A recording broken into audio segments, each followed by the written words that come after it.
পূর্বে কাসরা এবং তারপরে কাসরা বিশিষ্ট ইস্তিলাহ হরফ। র পরের 7 নাম্বার না 8 নাম্বার থেকে এটা কি 8 নাম্বারে যে শর্তগুলো ছিল সেই শর্ত থেকে একটা শর্ত যদি না পাওয়া যায় তাহলে সেটা হচ্ছে এটা। এক্ষেত্রে মিলিয়ে পড়া অবস্থায় অথবা ওয়াকফ বি রওম করা অবস্থায় মোটা ও পাতলা উভয় সুরত বৈধ। মিলিয়ে পড়া অবস্থায় অথবা ওয়াকফ বি রওম করা অবস্থায় মোটা পাতলা উভয়টাই বৈধ। যেমন ফিরকিন কাত্তাউদি বলেন,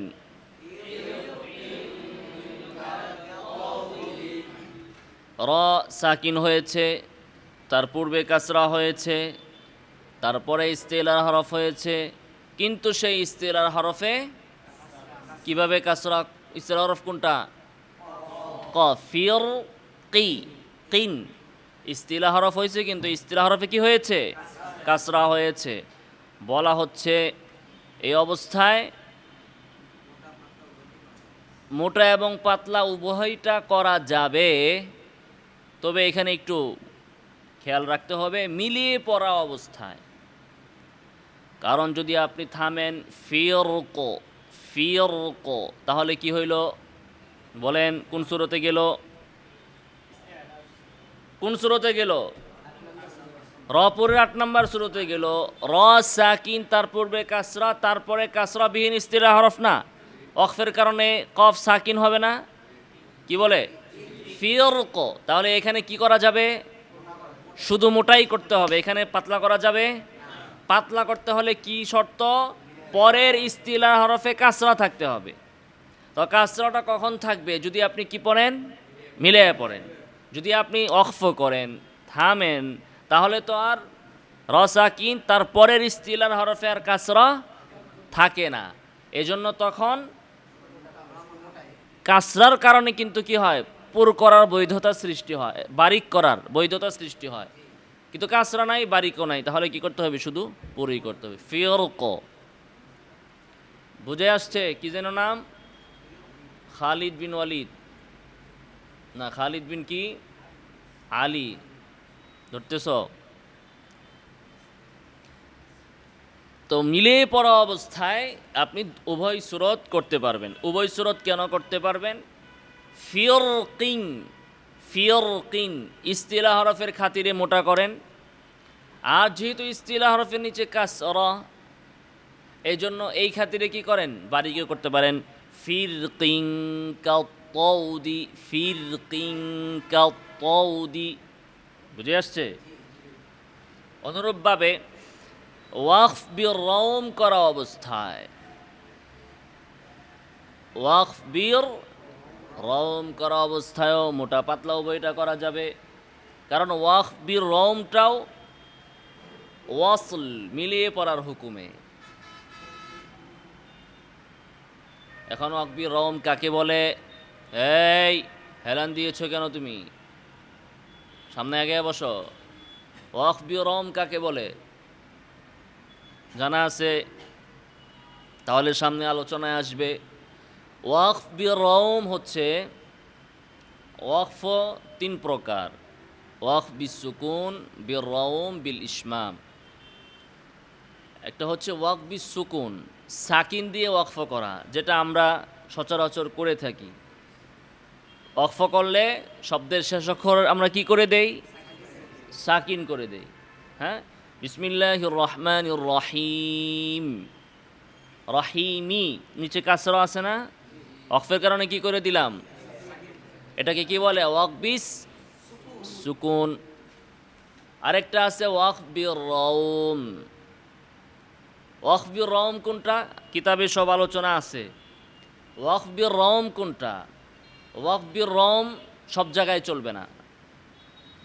যদি শেষ হরফে কাসরা থাকে অথবা দম্মা থাকে, শুধু সেক্ষেত্রেই চলবে। ওয়াকফ বির রওম কোন জায়গায় চলে? শেষ হরফে ফাতহা থাকলে হবে না। তো শেষ হরফে যদি দম্মা অথবা কাসরা থাকে তাহলে ওয়াকফ বির রওম করা যায়। ওয়াকফ বিস সুকুন তো করা যাবেই, রওমও কি করা যাবে? অকবি রমও করা যাবে, সুকুনও করা যাবে, রমও করা যাবে, যদি শেষে কি থাকে, দম্মা অথবা কাসরা থাকে। তো কিভাবে করব আমরা?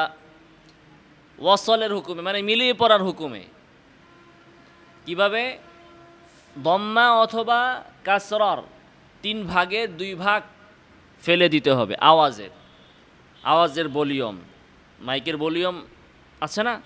তো আপনার আওয়াজের ভলিউমটা আপনি আগের হরফ থেকে 3 ভাগের 2 ভাগ ফেলে দিয়ে 1 ভাগ রাখবেন। এটা হলো ওয়াকবির রম। বিসমিল্লাহির রহমানির রহিমি, রহিমি, রহিমি, এই মিটাকে আস্তে করে বলতে হবে। আওয়াজের 3 ভাগের 2 ভাগ চলে যাবে। ইয়াকা না'বুদু, বুদু, এই দু শেষের ফাতহা, শেষের দম্মা এবং কাসরাটা ভলিউম কমিয়ে দিয়ে 3 ভাগের 2 ভাগ ভলিউম ফেলে দিয়ে 1 ভাগে উচ্চারণ করা। তাহলে এখানে করলে কি হবে? ফিয়রকি, ফিয়রকি, ফিয়রকি। তাহলে নিচে কাসরা আছে না? শর্ত পাওয়া গেছে কি না? যে র সাকিন, তার পূর্বে ইস্তিলার হরফ, তার পূর্বে কাসরা, এবং তারপরে ইস্তিলা বিশিষ্ট, কাসরা বিশিষ্ট ইস্তিলার হরফ। তাহলে কাসরা বিশিষ্ট হওয়ার কারণে এখানে বারিকও করা যাবে, আর ইস্তিলা হরফের কারণে এখানে পুরোও করা যাবে। কিন্তু যদি আমরা ওয়াকবি সুকুন করি ফিয়রক, তাহলে এখানে শুধু বারিকই করতে হবে, কারণ কাসরা তো অস্তিত্ব নাই। বুঝে আসছে? তবে ওয়াকবি সুকুন করা অবস্থায় শুধু মোটা করা বৈধ। ফিয়রক, ওয়াকবি সুকুন, সুকুন বুঝেন তো? যদি শেষ হরফে কি দেই?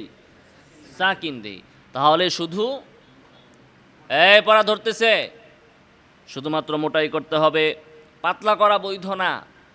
পাতলা হওয়ার দাবিদার বিলুপ্ত হয়ে যাওয়ার কারণে, আর সেটা হচ্ছে ইস্তিলার হরফে কাসরা হওয়া। পাতলা করার বৈধতা কেন হয়েছিল? ইস্তিলার হরফটাতে কাসরা হওয়ার কারণে। এখন তো কাসরা নাই ওয়াকবির সুকুন করলে, এজন্য এখানে শুধু মোটাই করতে হবে। এ হচ্ছে র মোটাও করা যায়, পাতলাও করা যায়, এটার প্রথম সূরত। আবার বলেন আমার সাথে, র সাকিন, তার পূর্বে কাসরা, তারপরে কাসরা বিশিষ্ট ইস্তিলার হরফ। আচ্ছা, 2 নম্বর, র সাকিন, তারপর বলতে হবে না, শুনেন, র সাকিন, তার পূর্বে ইস্তিলার হরফ, তার পূর্বে ইস্তিলার হরফ সাকিন, তার পূর্বে কাসরা। এটা হচ্ছে র বারিকে 3 নম্বর সূরত থেকে ব্যতিক্রম। 3 নম্বরে ছিল র সাকিন, তার পূর্বে ইস্তিলার হরফ ব্যতীত অন্য হরফ সাকিন, আর এখানে হচ্ছে র সাকিন, তার পূর্বে ইস্তিলায়ের হরফ সাকিন, তার পূর্বে কাসরা। এক্ষেত্রে ওয়াকবি সুকুন করা অবস্থায় উভয় সূরত জায়েজ। যেমন মিসর, বলেন মিসর, মিসর, মিসর, র সাকিন হয়েছে, তার পূর্বে ইস্তিলা হরফ সাকিন হয়েছে, তার পূর্বে কাসরা, 2 সূরতই জায়েজ। মিসর, আবার বারিকও নাকি ওয়াকবি সুকুন করা অবস্থায়, মিসর, মিসর, মিসর। তারপরে ওয়াসালনা লাহু আইনাল কিতর, বলেন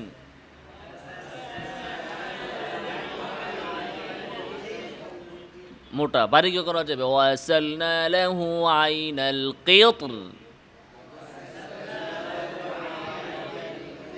ওয়াকবি সুকুন করা অবস্থায় উভয় সূরত জায়েজ, কারণ বলা হয়েছে কি র সাকিন হতে হবে। তো মিসর, র যদি আপনি সাকিন করেন তাহলে এই সূরত, আর যদি আপনি মিলায় পড়েন মিস র, তখন কি করতে হবে? তখন এটা কোন জায়গায় যায় পড়বে? র পুরের 1 নম্বরে, রয়ের উপর ফাতহা, তারপরে ওয়াসালনা লাহু আইনাল কিতরি, কোন সূরতে যাবে?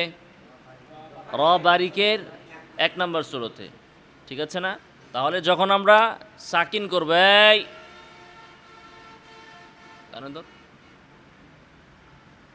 জি, আল্লামা ইবনুল জাজারি রাহিমাহুল্লাহ মিসর শব্দে তাফখিম এবং আল কিতর শব্দে তারকিককে অবলম্বন করেছেন মিলিয়ে পড়ার সূরতের প্রতি লক্ষ্য করে। মিস র মিলিয়ে পড়লে ফাতহা হওয়ার কারণে যেহেতু পুরো হয়, তো ইবনুল জাজারি এই ক্ষেত্রে সাকিন অবস্থায় ওই সুরতকে তিনি অবলম্বন করেছেন। উভয় সুরত তো জায়েজ। ইবনুল জাজারি এই ক্ষেত্রে যেহেতু মিলায়া পড়লে মোটা, তো এই ক্ষেত্রেও সাকিন করলেও তিনি মোটা অবলম্বন করেছেন এই ক্ষেত্রে। আর আল কিতরি এখানে যেহেতু মিলায়া পড়লে বারিক, এজন্য তিনি সাকিন অবস্থায় বারিককে অবলম্বন করেছেন। উভয় সুরত যদিও জায়েজ। বুঝে আসছে কথা? এই তো একটা পড়া শেষ হয়ে গেল। কয়টা বাজে?